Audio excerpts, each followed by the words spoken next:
This is a marrow bone. This is a very high value item. As you can see, my little buddy here is very interested. In this video, we're going to cover how we can use a marrow bone to make sure that our dog does not turn into a resource guarder. Now, as I alluded to a little bit in the last video, resource guarding is natural. Well, I don't know if I alluded to it, this part of it. It's natural for dogs. In the wild, if they hunt and they catch something and a bigger predator comes, they're going to take that food away from them. They're going to try to put up a fight because they eat for fuel, not for sustenance or for fun like we do. So basically what we're going to do is if I hold this, it's mine. If I give it to the dog, it's theirs or hers. If I hold it and let her use it while I'm holding it, then it's ours. You can remove things if it's a shared item. But when you try to take it away and the dog feels like you're trying to take away their stuff, that's when they get really aggressive. Now, if you do this is a marrow bone. This is a 2-inch marrow bone. I would prefer for a puppy this to be a 1-inch marrow bone. That way they can get all the marrow out and lick it. This might be a little bit long. I know you're gonna get this in 1 second. Just relax. Now these, make sure they're frozen. You can see a little bit of blood on it. These stink as well. So when you're doing it, we have a towel set up here. It will make your carpet funky in a way that you don't want that sort of funk. So make sure it's on a hardwood or linoleum or something you can clean up, or you put down a towel. All right, so what I'm going to do is back up here a little bit, and so we can see both of us. And so what I'm going to do is I've got the high value treats in my pocket already, and so I'm going to let her. Now, when these are you need to keep these frozen.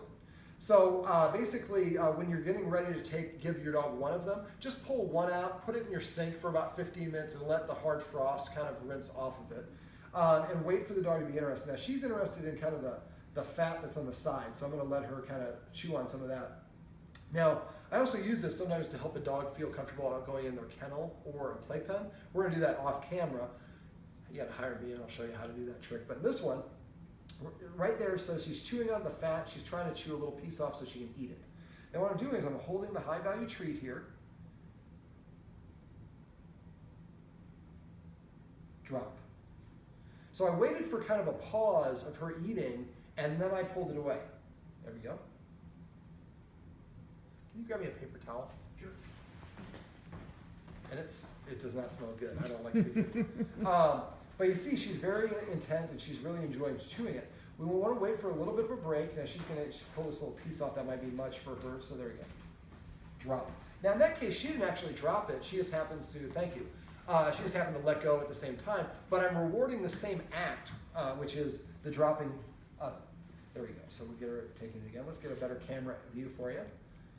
So again, just waiting for her to really get into it. Make sure you don't give it to the dog and try to take it away right away. We want her to become like, oh, I'm really, okay, this is serious. I'm gonna sit down and chew on this sucker.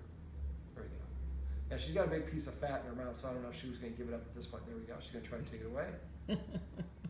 And I don't wanna pull it away, there we go. So she got the big piece. It's gonna take her a second to chew that. There we go. Well, I'm not gonna give her one for this because she wasn't really into it. This is really better more for like the marrow than right now what she's using this stuff. So I'm just going to wait. There we go. I offer it here. She's more interested in the fat. I don't want to pull it. I'm kind of waiting for her to kind of reset her mouth, and that's when I'm kind of pulling it slightly away. There we go. Drop.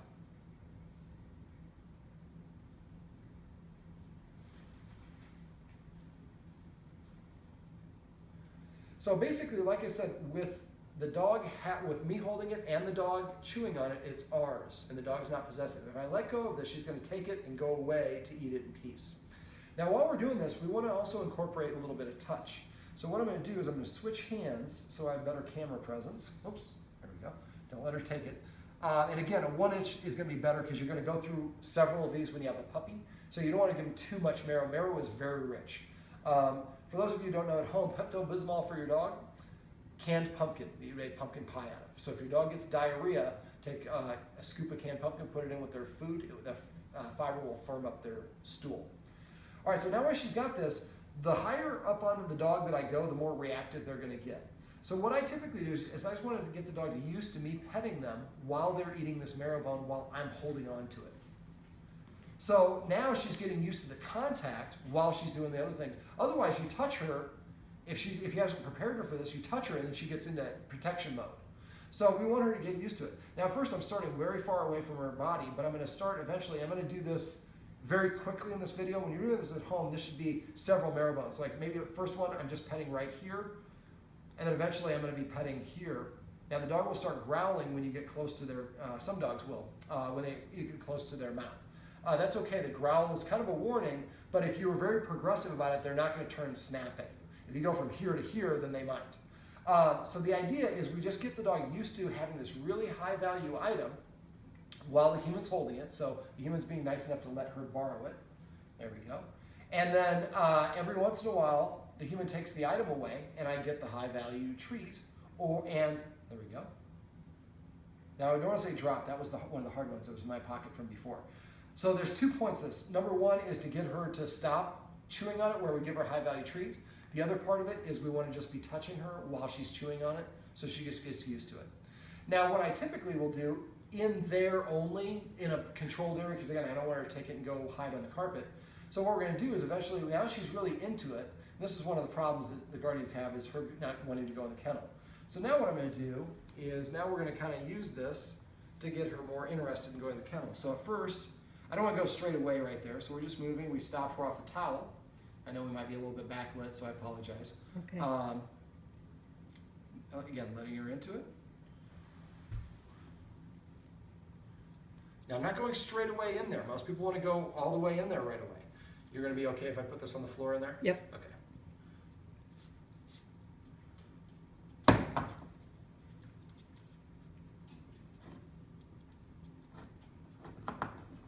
Now in the past, the guardian has given her one of these and she's not at all interested in it when it goes in here, correct? She'll lick it for a little bit and Okay. then she just sits at the gate. Exactly. So what we're doing here is I'm going to move it a little bit away from the gate, but I let her get into it first. So now she's really got a taste for it. Now I put it in there and move her away. Now she has more of a positive association. Now what I would do is anytime when you release the marrow bone, the only time it actually gets released for her to have her own is inside the playpen. Now this is kind of like, my grandparents did this. They had a lot of really good games at their house when I was growing up as a kid. And I went once I asked my grandma, I'm like, I really like it. Can I take this home? She's like, no. I thought grandma was being mean, but what grandma was doing is creating an incentive for me to want to come back to her house again. Now, I love my grandma. She made the best apple pie, so I'm happy to go there for that. But as you saw, so how long did it take normally before she give up and start coming and pining to get out? She usually would come out by now. By now, okay. Mm-hmm. So because we let her take her time and really get into it, she's more interested in this, and this is creating a positive association with the playpen. This is why I have a post like this, well, on Quest Ed section of my website, Dog on Problems. So if you have a puppy, go there, look for the Quest Ed. There's a lot of puppy training videos. But if you do this enough, then, well, I like to go in there. Now, what I would do is I would, again, this is why we want the 1 inch, not the 2 inch. There'll be a little bit of residual when you take it out, and then take her out, take her to the bathroom, and then close the door. So when she comes over here, she smells it, she sees it, she's like, I want some of that. She's pawing, trying to get in. Make her work a little bit before you go and open the door, and as soon as she does, make sure you close it. Now, don't slam it. The sound might startle her. But now she creates more of a, I want to go inside, before you're putting her inside. And again, make sure you don't ever pick her up and carry her out of here because that'll just teach her to climb through the kennel door. I would do this with this kennel as well as the one that you're going to put in the other room. And that other room should be a room where you put her when she gets mouthy and nippy, because a lot of times that means that they're tired. And get her used to going and sleeping in that room. This will make sure she doesn't develop separation anxiety and build up her confidence. I have practiced being home alone.